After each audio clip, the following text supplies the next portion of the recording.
Alguns podem até ganhar com isso, mas o Brasil perde. A gasolina e o óleo diesel vão ficar mais caros e os preços dos alimentos vão aumentar por causa do frete do transporte. Nossa economia, que está ruim, vai ficar ainda pior. O desemprego na região vai crescer e os salários no setor vão ficar mais baixos. Diga não à privatização. É Petrobras, é do povo, é Brasil.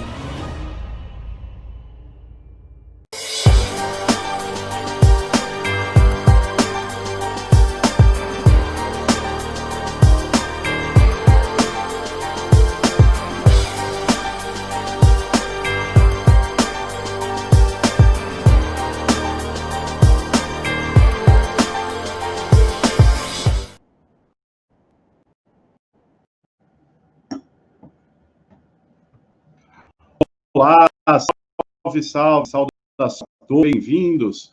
Desejo a todos um feliz 2020. A gente começa o ano retomando aqui o programa Fórum Sindical, uma parceria entre a Fórum e o Sindicato dos Petroleiros do Norte Fluminense.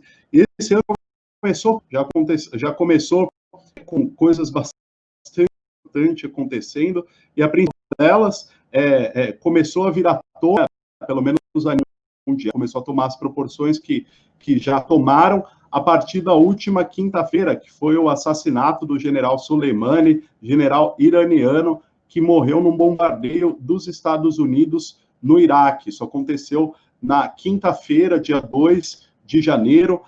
Devo informar que esse programa Fórum Sindical de hoje agora está sendo gravado, por isso eu não vou conseguir acompanhar os comentários de vocês, e também não vou falar de coisas muito factuais aqui, porque como o programa é gravado, muita coisa pode vir a acontecer nesse meio tempo, mas a gente escolheu essa crise entre Irã e Estados Unidos como pauta do nosso programa de hoje, justamente pela importância desse país, do Irã, no mercado do petróleo, que é o assunto principal aqui dos nossos companheiros petroleiros que fazem o programa conosco. Então, a gente vai discutir quais os impactos que essa crise entre o Irã e os Estados Unidos podem ter aqui no Brasil. Também vamos discutir os impactos a nível mundial, se isso pode interferir no preço da gasolina ou não, se isso pode interferir na posição diplomática do Brasil a nível mundial. Enfim, eu acho que tem bastante coisa para a gente conversar aqui, e para isso, hoje, estamos com o Tadeu Porto, diretor aí do Sindicato dos Petroleiros do Norte Fluminense. Boa tarde, Tadeu, tudo bem? Feliz ano novo para você. Feliz ano novo aí, Ivan. Boa tarde também para você. Como é que estão as coisas aí em São Paulo, em Tudo Santos? certo, estamos indo. O ano já começamos o ano, cara, com a guerra logo para quebrar todas as nossas expectativas de qualquer sonho que as coisas vão melhorar. Então a gente tem que começar 2020 já pensando na luta e na luta forte, né? Com certeza, já voltamos com tudo nesse 2020, né, Tadeu? E, inclusive, com o presidente Jair Bolsonaro enfiando o Brasil num conflito que não é exatamente dele, né? A gente vai discutir isso também aqui hoje, mas eu quero começar com uma pergunta mais geral. Só para retomar, antes da pergunta, após o assassinato do general Soleimani, através de um bombardeio dos Estados Unidos no Iraque, tiveram um monte de repercussões. Os Estados Unidos ameaçou continuar uma escalada de violência caso o Irã reagisse. No entanto, o Irã reagiu, né, na noite de terça-feira, bombardeou bases e tinham militares norte-americanos lá no Iraque. Depois, a reação do presidente Donald Trump, para surpresa de alguns, foi dizer que estava tudo bem, disse que não teve americanos mortos e que só vai impor sanções, novas sanções ao Irã, que não vai dar continuidade à escalada de violência. No entanto, lá no Irã, muita gente quer vingança, as pessoas estão indo às ruas pedindo morte aos Estados Unidos. O presidente do Irã já avisou que o último passo deles nessa golpe será a retirada das tropas americanas da região. Enfim, então vai ter muita coisa ainda para acontecer no meio dessa crise, a gente não está nem perto de chegar a uma conclusão, né? Mas para começar aqui a nossa discussão, queria trazer um pouco mais para o nosso tema, que é o petróleo, né? Tadeu, tudo indica que esses ataques dos Estados Unidos ao Irã, né, esse ataque principalmente que matou o general Soleimani, tem uma estratégia muito eleitoral embutida, né? O presidente Donald Trump está sofrendo um processo de impeachment, ano que vem é ano eleitoral, né? Os Estados Unidos têm como praxe fazer isso, né? Chega em ano de eleição, ele escolhe um inimigo externo, meio que para unir a população e eleger o candidato que se coloca como o defensor da liberdade, que vai combater o suposto terrorismo, né?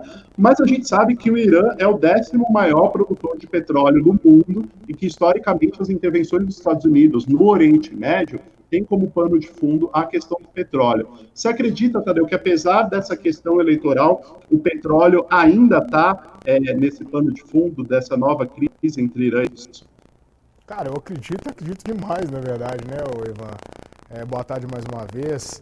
E podendo aprofundar aí, respondendo a sua pergunta, eu acho que as condições de impeachment do Trump foi parecido com Bush, com o Iraque, elas são muito institucionais se a gente pensar, e é claro que elas funcionam e contribuem para a narrativa que aconteça assim, mas a questão do petróleo ela está ligada mais à questão material mesmo, da importância da commodity, né?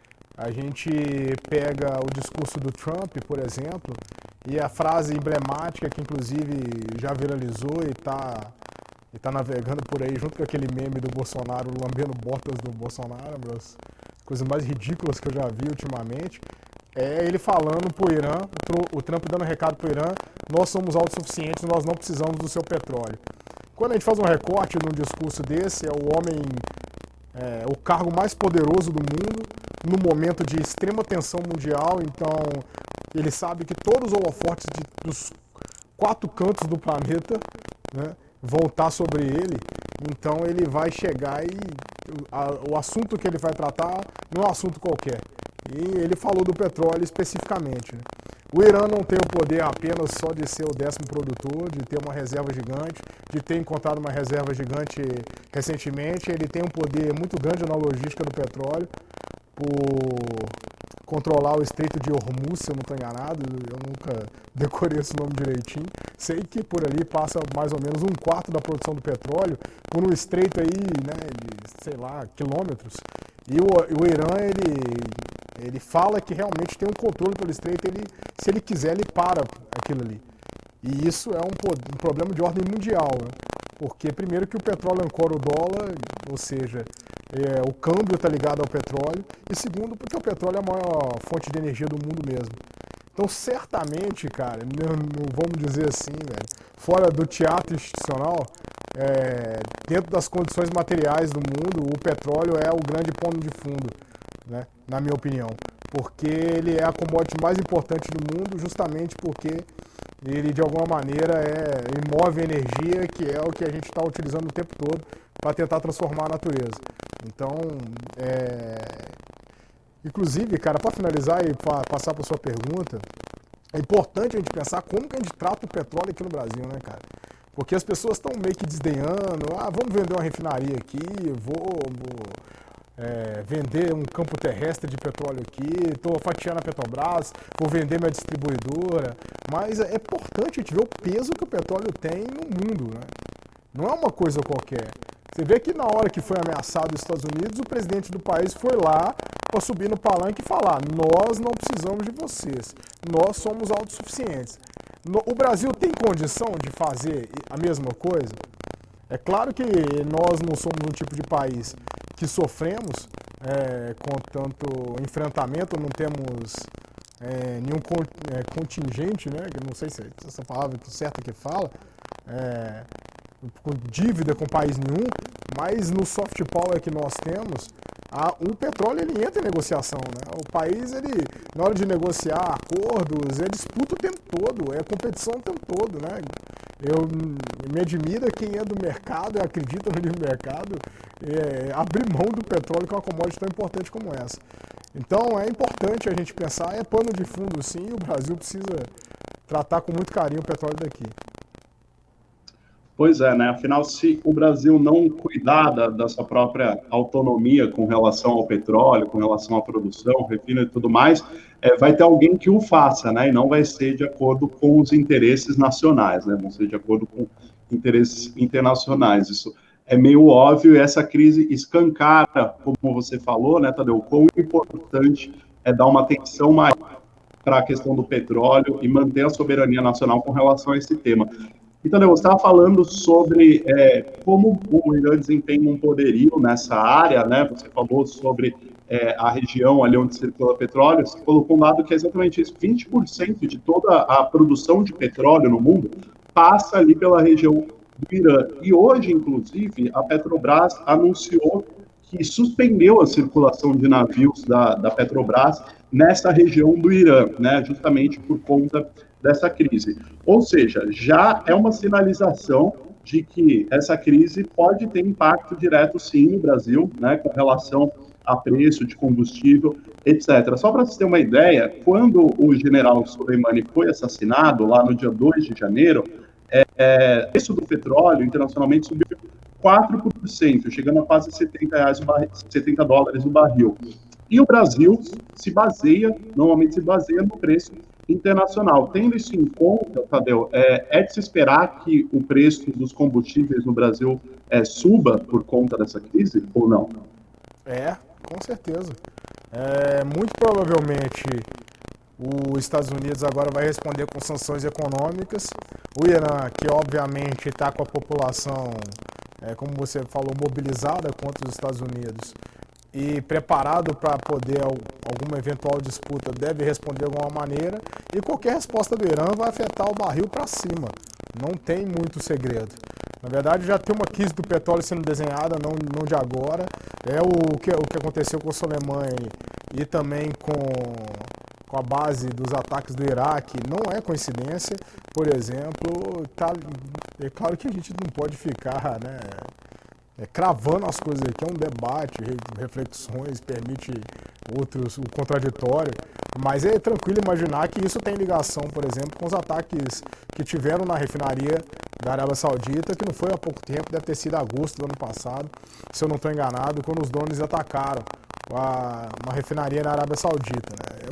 O petróleo, ele está intrinsecamente ligado com o capitalismo, por isso é tão material, é tão essencial à sociedade capitalista. E nós estamos vendo que o capitalismo está numa crise abismal, com, por exemplo, grandes jornais e veículos porta-vozes do capitalismo, como o Economist e o Financial Times, pedindo para resetar o capitalismo, esse tipo de coisa, que aqui no Brasil a gente acaba vendo refletido nos discursos mais moderados agora de Armínio Fraga, por exemplo, e outros exemplos do mundo neoliberal aqui no Brasil.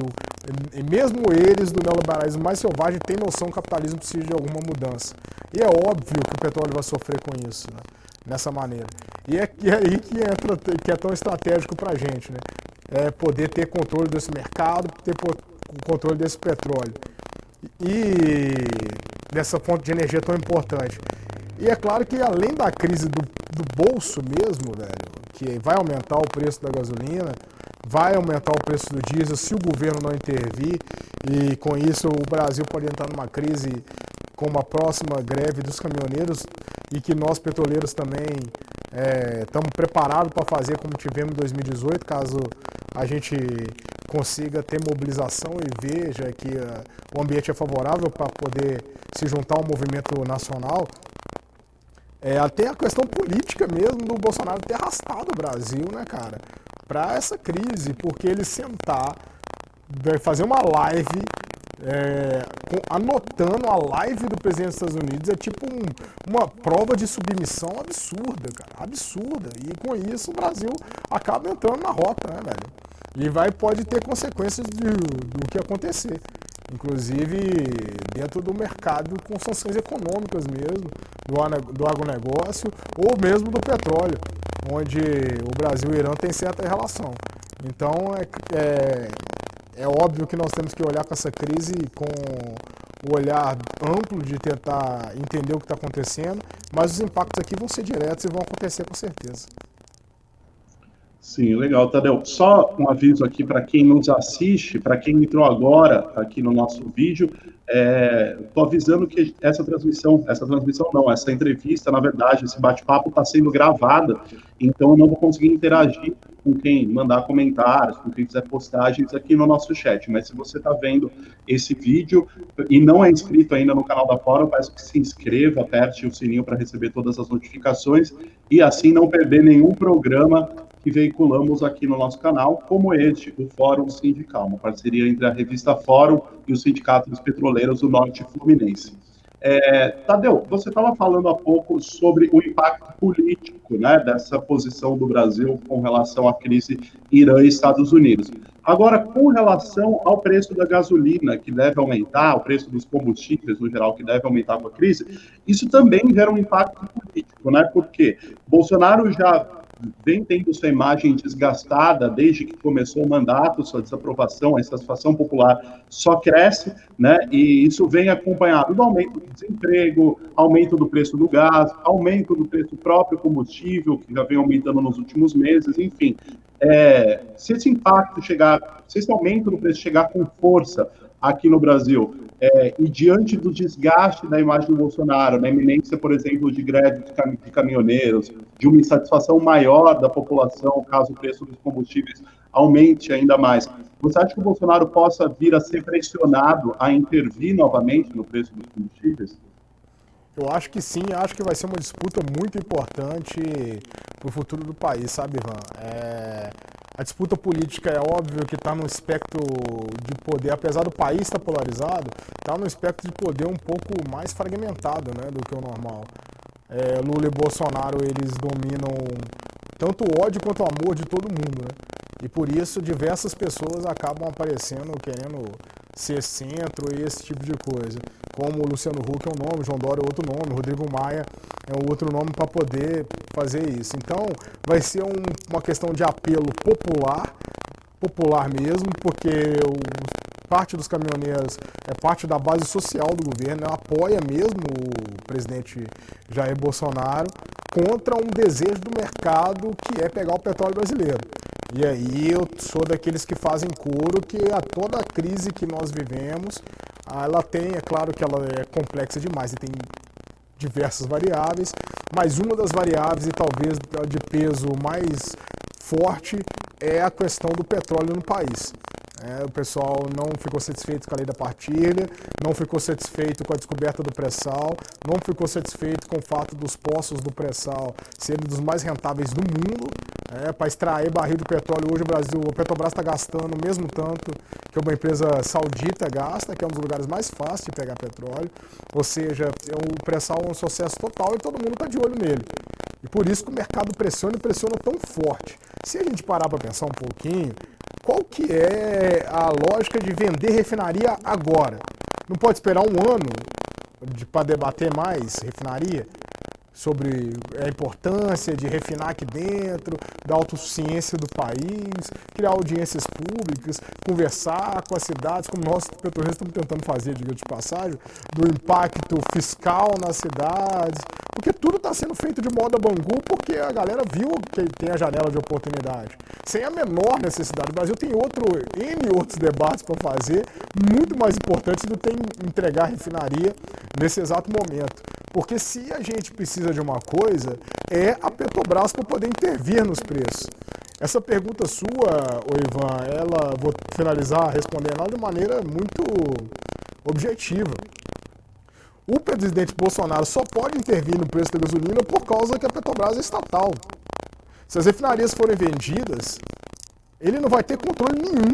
Nem ele, nem a ANP, nem União, nem o Papa, nem ninguém. A empresa vai praticar o preço que ela quiser. E o que ela vai fazer? Ela vai repassar para o consumidor o que ela tiver de prejuízo com as flutuações do barril. E quando tiver lucro, em vez de repassar e dividir com o consumidor esse bônus, ela ainda vai pegar um pouquinho para poder investir em petróleo lá no Alasca, no petróleo na Noruega, no Golfo do México, no novo posto, nas novas reservas do Irã. Ou seja, não faz o menor sentido abrir mão de uma coisa dessa agora. Sim, pois é. Agora, Tadeu, falando para a questão do combustível, falando de um âmbito mais geral, de como fica a situação política do Bolsonaro, nacional e internacionalmente, com essa postura diante da crise Estados Unidos e Irã. Como a gente já comentou por cima aqui, o Itamaraty soltou uma nota querendo demonstrar ali de forma meio que nas entrelinhas, mas acabou ficando muito claro que era explicitamente um apoio a intervenção ao ataque dos Estados Unidos, condenou o terrorismo e nas palavras do Itamaraty, o terrorismo estava lá, não nos Estados Unidos, né?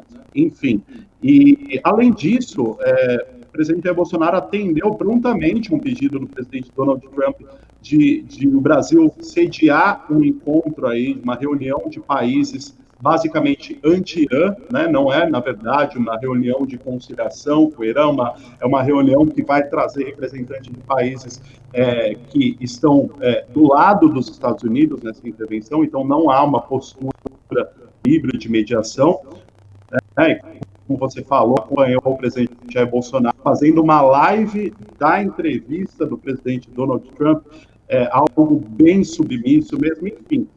Isso tudo, Tadeu, acaba colocando o Brasil numa posição subalterna de maneira incondicional aos Estados Unidos, e tendo em vista que os Estados Unidos meio que vem se isolando do restante do mundo desde que Donald Trump se elegeu, né, se isolando da ONU, se isolando dos acordos bilaterais, dos acordos com relação ao clima, o Brasil acaba se isolando junto com os Estados Unidos, né, internacionalmente, ao declarar esse apoio incondicional. Então, nesse sentido, Tadeu, você acha que essa postura do presidente Jair Bolsonaro, ao se isolar lá fora, ao lado apenas dos Estados Unidos, pode trazer reflexos negativos para a população brasileira, visto que isso coloca em xeque, por exemplo, acordos comerciais, isso pode colocar em xeque tratados da ONU, enfim, já é um cenário completamente distinto, por exemplo, do que o Brasil desempenhou na era Lula, por exemplo, né, que era tido como uma referência de mediação de conflitos globais, né? O que muda agora com isso? Cara, muda tudo, na verdade. Desde que o Ernesto Araújo entrou, eu vejo com muita preocupação essa questão das relações exteriores no Brasil, do Itamaraty, né? Para quem, como eu, tem certa curiosidade pela história de Getúlio, por exemplo, a biografia que o Lira Neto escreveu dele é fantástica, né? É muito bem feita, riquíssima em materiais, e Getúlio é um ser muito complexo, né, velho? E é interessante ler a história dele. A gente acaba conhecendo a história, por exemplo, do Oswaldo Aranha, que teve junto com ele da Revolução de 30, e sabe que foi um dos grandes diplomatas do Brasil e acabou construindo o Itamaraty com muita força na questão da negociação. Nem a ditadura militar teve a ousadia de fazer o que o governo Bolsonaro está fazendo, tamanha subserviência, sabe? É uma coisa assim, espantosa o Brasil. O Lula, é claro que ele é um ser de uma habilidade assim, fenomenal de poder fazer política, né? Que essa questão de intermediar conflito entre seres humanos. Lula, talvez para mim, é um dos grandes gênios do mundo. Que é claro que posso falar porque eu acompanhei de perto e acompanho a vida dele de perto, mas a habilidade que ele tem, né, cara, é assim, é uma coisa muito diferenciada. Porque o cara é um operário que simplesmente comandou esse país, que é esse país que nós estamos vendo agora. Nós estamos vendo como é que a Câmara funciona sob crise, como é que o Judiciário funciona, é todo mundo fazendo política o tempo todo. E o cara conseguiu intermediar essas coisas, né? Mas mesmo isso, cara, quando ele chega para negociar com o Irã, com os países africanos, ele vem, né, sobre a carga de alto prestígio que o Itamaraty tem no mundo inteiro, né? Eu lembro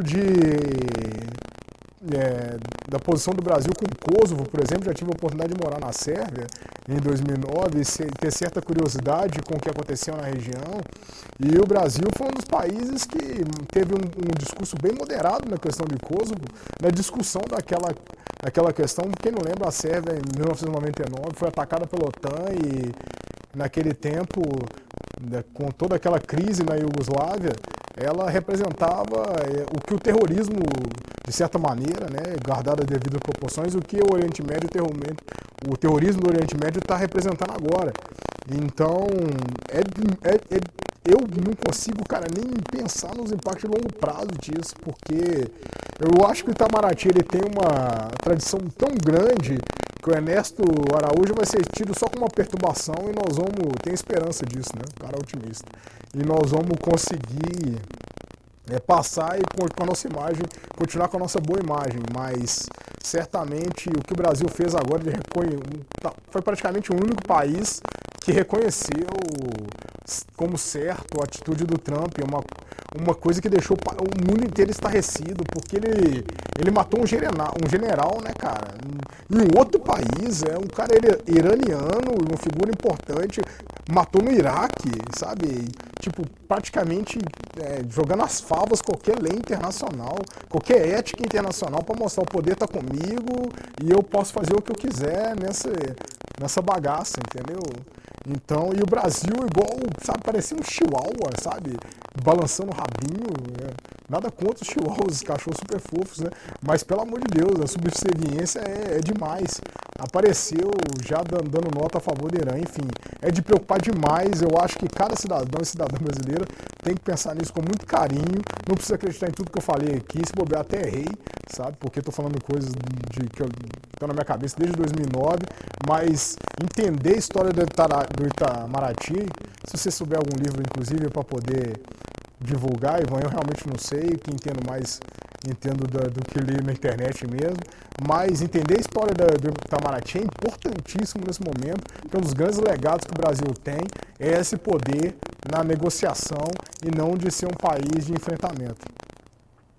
Pois é, Tadeu. E agora sim, muita coisa pode acontecer. Tem gente que acha que é exagero falar que o Bolsonaro meteu o Brasil numa guerra, um conflito que não é dele, mas a gente tem alguns sinais que mostram que não é algo tão absurdo assim para se preocupar, que na verdade não é um absurdo se preocupar com isso, né? Porque, por exemplo, ontem a Embaixada Norte-Americana no Brasil soltou um comunicado para que cidadãos norte-americanos, cidadãos estadunidenses que vivem no Brasil, ajam com cautela, não se aglomerem em locais turísticos, locais públicos, que eles atuem com discrição, enfim, já indicando que o Brasil pode ser um suposto alvo. Um comunicado como esse não quer dizer outra coisa, né? Por que cidadãos norte-americanos no Brasil deveriam se preocupar em não estarem em locais turísticos, locais públicos, justamente após essa crise lá no Irã se intensificar, né? Não sei se você chegou a ver essa notícia, Tadeu. Eu cheguei a ver, sim, inclusive vi por vocês da Fórum um ótimo furo de vocês, porque é óbvio que se a embaixada americana, que é um órgão do governo americano, né, de alguma maneira dá esse recado, é porque há preocupação dos Estados Unidos mesmo, e um dos grandes jogadores desse jogo é os Estados Unidos, né? O Trump, para tomar a decisão que tomou, é óbvio que ele tem um cenário desenhado por trás de coisas que nós não temos nem ideia do que acontece, né? Porque o poder é muito bem escondido mesmo. Nós somos muito alienados, infelizmente, por causa do capitalismo. Então, se ele está apontando, se a embaixada está apontando, cara, é porque realmente tem alguma coisa e tem um perigo.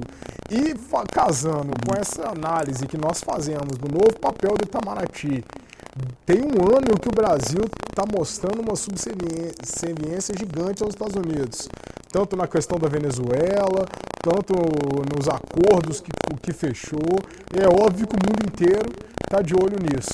É óbvio que o Brasil acaba virando um potencial de também ser tido como um aliado estratégico dos Estados Unidos e, consequentemente, o inimigo da região persa, né? Pois é. Bom, a gente já está chegando ao fim do nosso tempo aqui de programa, Tadeu, mas eu gostaria de terminar, já que esse é o primeiro Fórum Sindical de 2020, né? Eu gostaria de terminar esse programa fazendo um balanço de como foi o ano de 2019, o primeiro ano do governo de Jair Bolsonaro, para os trabalhadores aí da área do petróleo, para os petroleiros, como que foi. Eu gostaria que você fizesse um resumo de como foi a luta dos petroleiros esse ano e quais as expectativas agora para o ano de 2020, já com essa experiência, essa bagagem de um ano de governo Bolsonaro nas costas, como os trabalhadores pretendem se organizar para esse próximo período, que, ao que tudo indica, vai continuar sendo de retirada de direitos, de ataques à soberania. Enfim, eu gostaria que você fizesse esse rápido balanço desse primeiro ano de governo Bolsonaro para os trabalhadores e as expectativas para esse ano de 2020. Cara, assim, foi um ano muito ruim, né? Eu lembro, agora no final do ano, para resumir, uma das frases da nova presidenta do TST, né, que eu não estou lembrado o nome dela, infelizmente, agora, que daqui a pouco nós não vamos mais diferenciar domingo de segunda, né? Aí a gente também não diferencia trabalho de lazer, vida pessoal de vida profissional, e daqui a pouco você está sugado, é um zumbi na vida e não sabe nem o que está fazendo direito, que na verdade o que está mais ou menos acontecendo com a classe trabalhadora mundial hoje em dia, né, haja vista a preocupação com saúde, segurança e meio ambiente. Objetivamente, primeiro, a sanha das empresas de atacar os acordos coletivos da maneira que foi. Nós tivemos uma experiência na Petrobras aqui que foi uma experiência assim, muito à cara do governo Bolsonaro.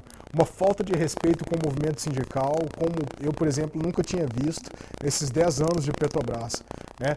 Com medo do diálogo, achando que pode atropelar as coisas, né? Então isso é consequência direta do governo Bolsonaro, porque obviamente ele manda nas empresas desse jeito, e a Petrobras tem tratado mal, e tem tratado muito mal os funcionários e funcionárias dela, e é claro que dentro de uma política, afinal nós conhecemos essa empresa há muito tempo, e ela não era assim, nem no governo Temer, com Pedro Parente, ela foi tão desrespeitosa com o movimento sindical. É fruto dessa política que acha que nós somos algum tipo de monstro, comedor de criancinha, quando na verdade nós somos um agrupamento organizado e que estamos gastando o nosso trabalho, a nossa capacidade laboral, o nosso carbono para pensar o bem-estar do trabalhador e da trabalhadora, como nós, petroleiros e petroleiras, temos tentado aqui. Para 2020, cara, estamos esperando aí um ano mais difícil mesmo. A própria presidenta do TST já declarou que acha que a reforma trabalhista foi branda demais e ela causou essa selvageria que nós vimos nesse ano de 2019. Trabalhadores e trabalhadoras não têm perspectivas de vida. Eu gosto de falar muito essa frase quando a gente está debatendo aqui, Ivan. O pessoal fala que o mercado precisa de perspectiva. O mercado, para poder investir no Brasil, pegar o dinheiro dele aqui, investir no Brasil, ele tem que ter perspectiva, ele tem que correr pouco risco. Agora, qual a perspectiva tem o trabalhador ou a trabalhadora brasileira hoje? É positiva? Dá para sonhar? Se eu entrar hoje na faculdade de Direito, de Medicina, de Engenharia, eu vou sair dela formada tranquilo, depois de 5, 6, 7 anos, sabendo que eu vou ter um emprego à minha espera? Isso é o básico do básico para o ser humano ter perspectiva na vida, que é ter uma atividade remunerada para poder viver a vida dele, constituir família, viajar, jogar videogame o dia inteiro, enfim, o que a pessoa quiser fazer, entendeu? Nós não temos perspectiva nenhuma, cara, nenhuma.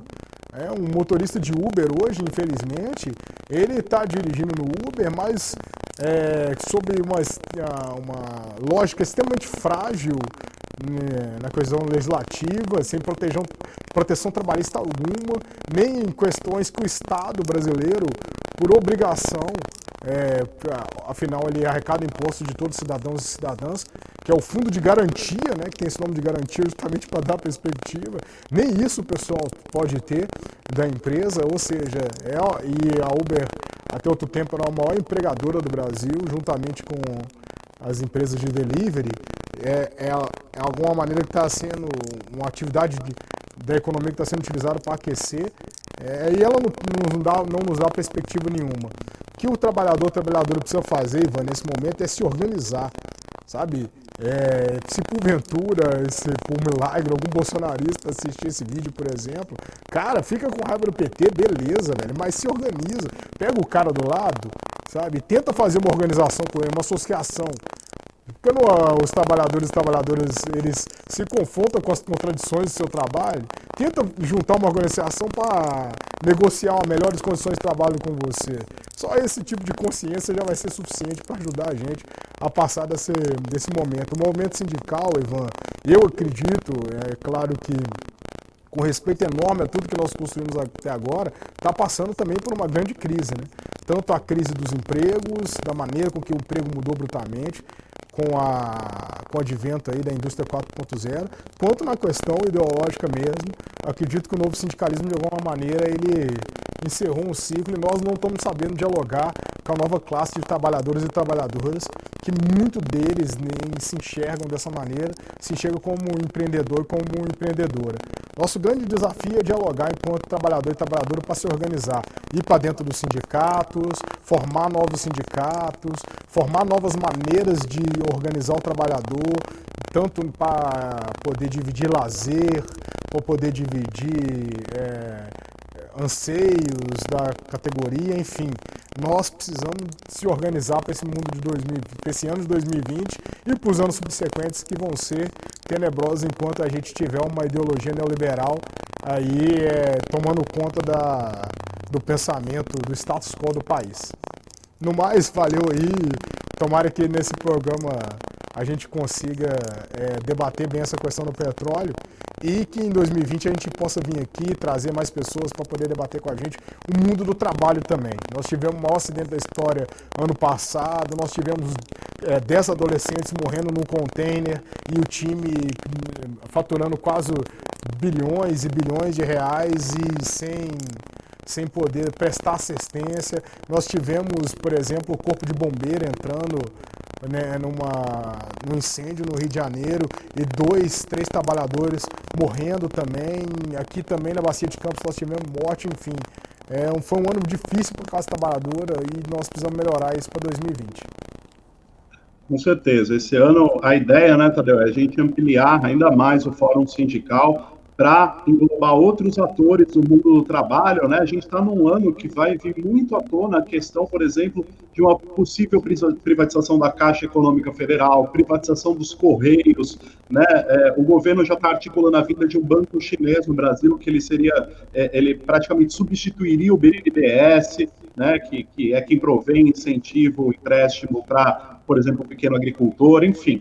Tem muita coisa do mundo do trabalho que vai ficar em evidência esse ano e que, com certeza, a gente vai precisar discutir. O Fórum Sindical vai estar acompanhando tudo isso, e a nossa ideia é ampliar esse debate cada vez mais aqui no nosso canal, através dessa parceria da Revista Fórum com o Sindipetro MF. Agradeço a todos que assistiram, que acompanharam até o final o nosso primeiro Fórum Sindical de 2020. Se você assistiu esse programa e não é inscrito no nosso canal, se você conheceu o nosso canal hoje, se inscreva, aperte o sininho para receber todas as notificações e não perder nenhum programa aqui da Revista Fórum. O Fórum Sindical volta na semana que vem, mais uma vez com temas ligados ao mundo do trabalho e dos trabalhadores. Obrigado, Tadeu. Obrigado mais uma vez a todos que assistiram. Até semana que vem. Tchau, tchau.